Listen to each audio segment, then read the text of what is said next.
Yeah, I've got one more set of louvered sliding doors that I'm building.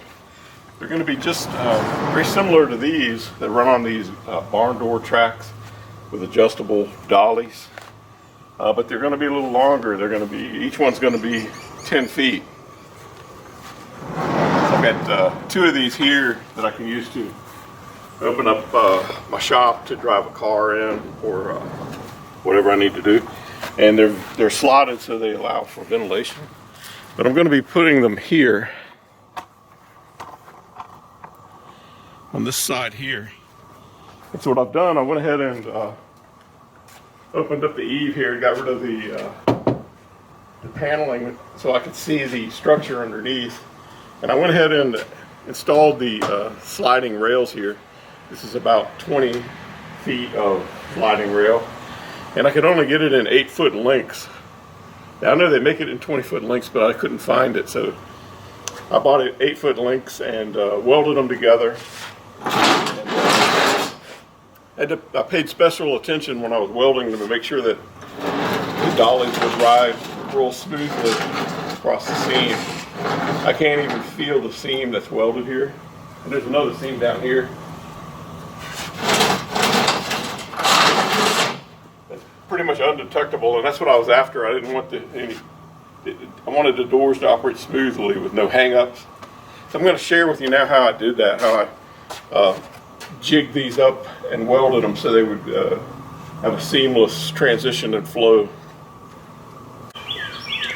So I'm going to show you the process here of preparing these 2 ends to weld. You can see this one here is damaged in shipping. It's got a dent in there.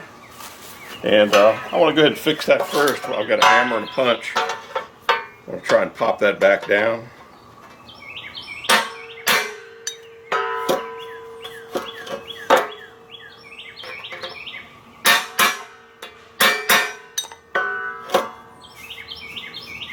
Very easy to fix. And the next thing I want to do, I need to, since I'm going to be welding this, I need to get rid of the galvanized coating. So I'm just going to use this 60 grit flapper wheel to do that.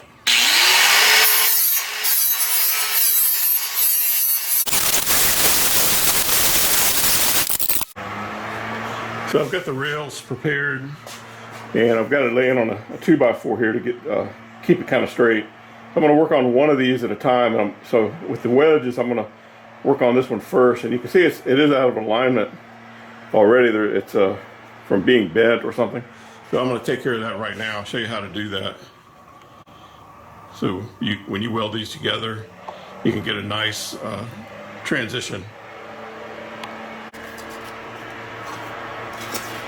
Problem is that thing slipped out. I'll break one, maybe it'll catch it better. Here's one where I did and it burned a little bit. That's fine, these are sacrificial. So now I'm going to take this other wedge and come in. If I was doing this a lot, I would come up with some kind of jig that worked better, but I only have a few of these seams to do.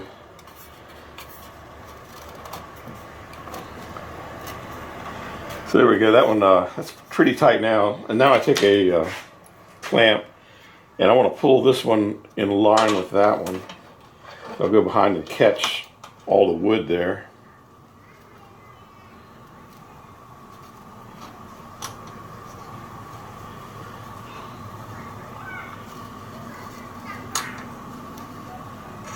So my goal here is just to tack this and make sure this is straight first also. So I'll tack this and then I'll flip it over and tack that one, and then I'll worry about getting it straight in the back. But the first step is this, making that tight.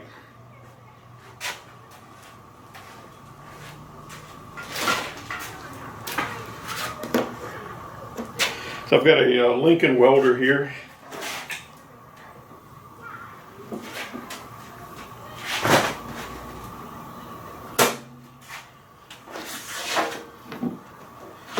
That I'm going to be using, MIG welder.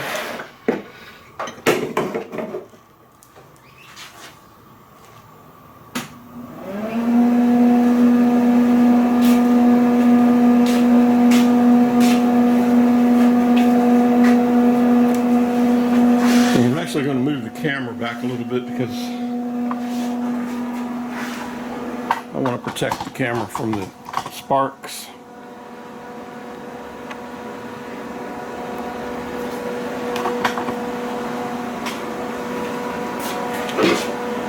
And I like to use this. I've got an electronic helmet.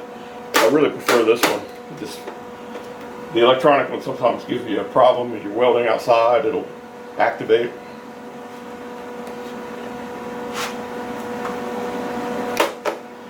And I first hook up the ground here.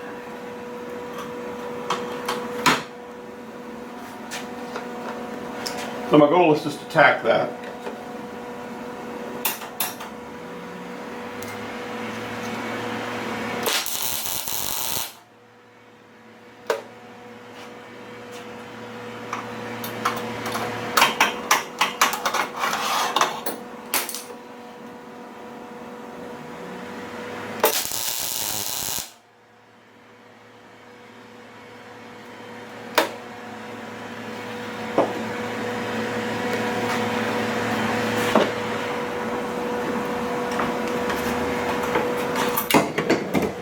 Then I'm going to turn it around and have to be careful with it. It's kind of delicate right now. So I'm going to turn it around using this whole board here.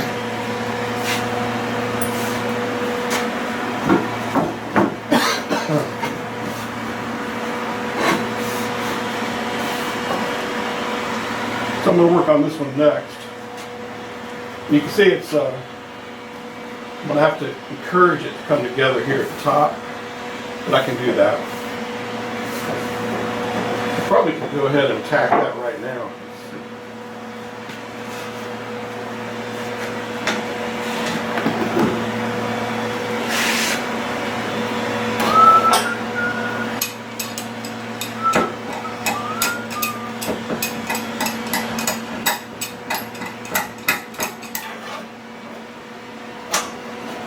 See if I can get one tack there.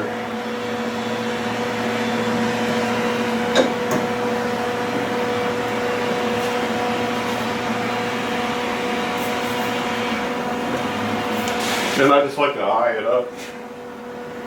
Very straight right here. I'm going to go ahead and put a tack on that. Wherever it's straight, I'm going to tack it.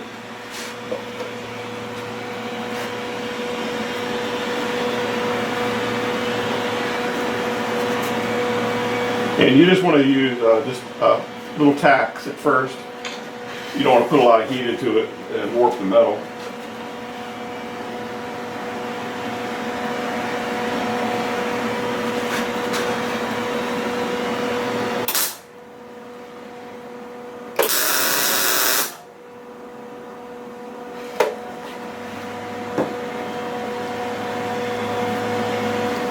You want to move this over and make come into alignment there.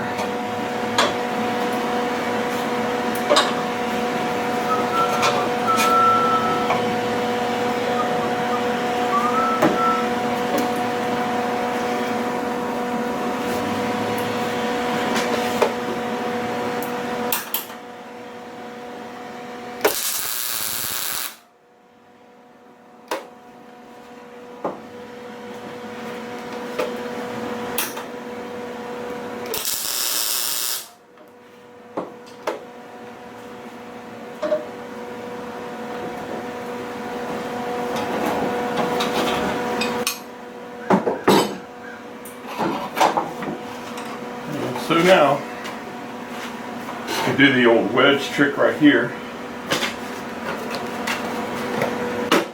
Which I'm going to let that cool because it's a little warm right there. I don't want to touch that. Okay, so the metal's cooled. I'm going to go ahead and put in the wedges and line up that bottom piece now. Right here.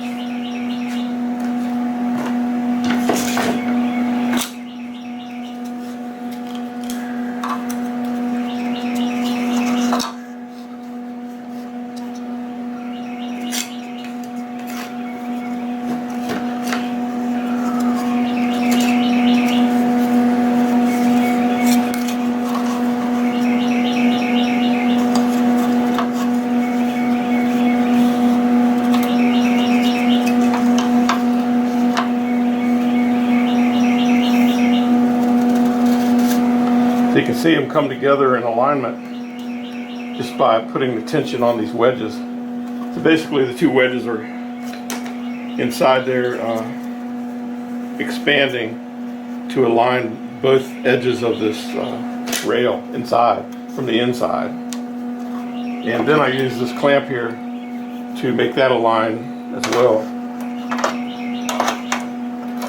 And what I do is choose the one that's up.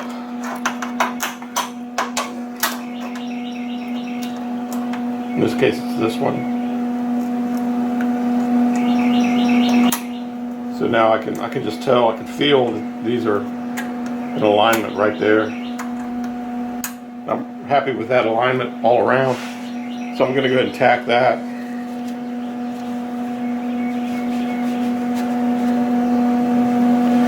And again, I'm going to move the camera back.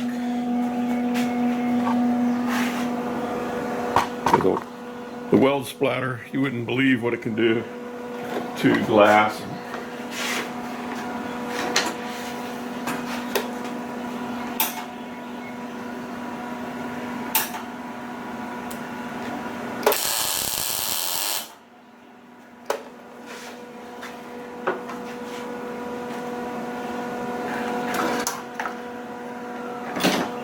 So the wood being in there, it actually keeps the weld from expanding into the space, which is actually very convenient. So I like this alignment here. I'm going to go ahead and hit that.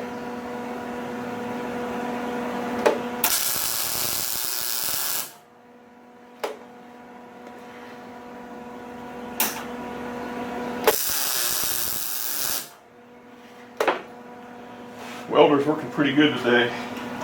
I like it when it has such a snap to it that it actually kind of hurts your ear. It's so loud. That's when you know you got it right, and it's really got a bark to it. That's pretty good right there.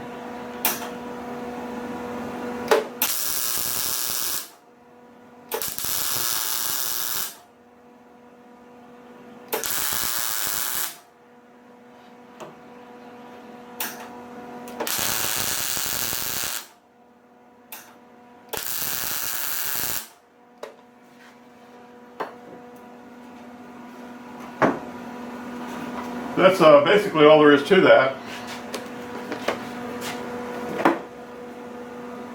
You could go through and put a few more spots in there if you wanted to, but it's not really necessary. That's enough of a weld right there to hold the two pieces. And I'll show you from the inside here.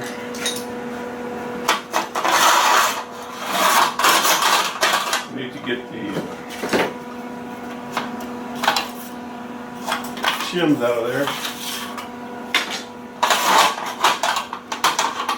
Oh yeah, there's some on this side too.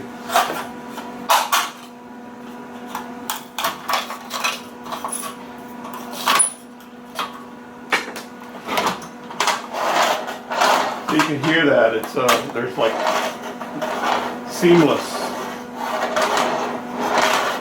transition between the two pieces.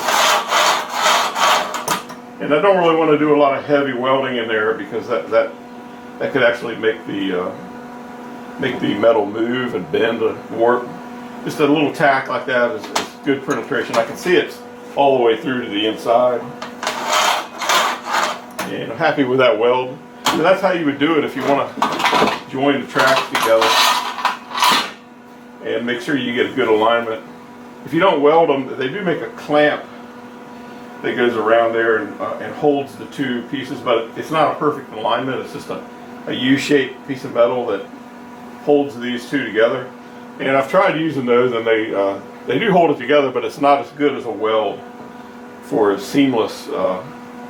Especially if you get, say you've got the dolly, sometimes it parks right there on that weld or right there on that junction.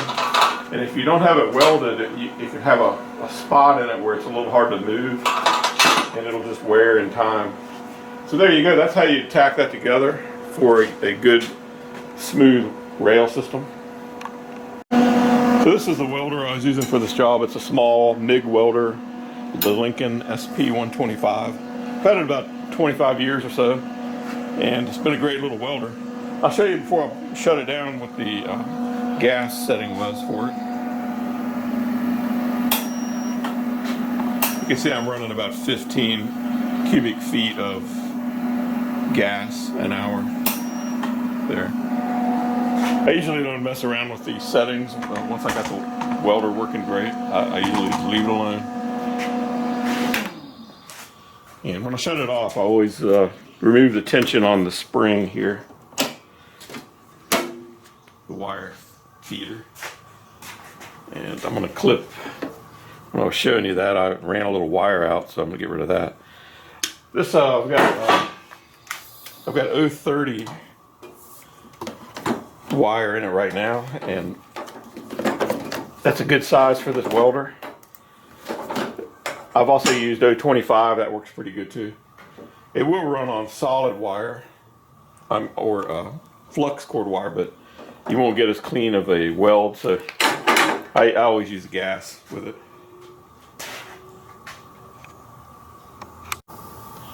So the gas I'm using, I believe it's called Unimix, Uni 1956. It's a mixture of argon and carbon dioxide, and I believe it's 75% argon and 25% carbon dioxide.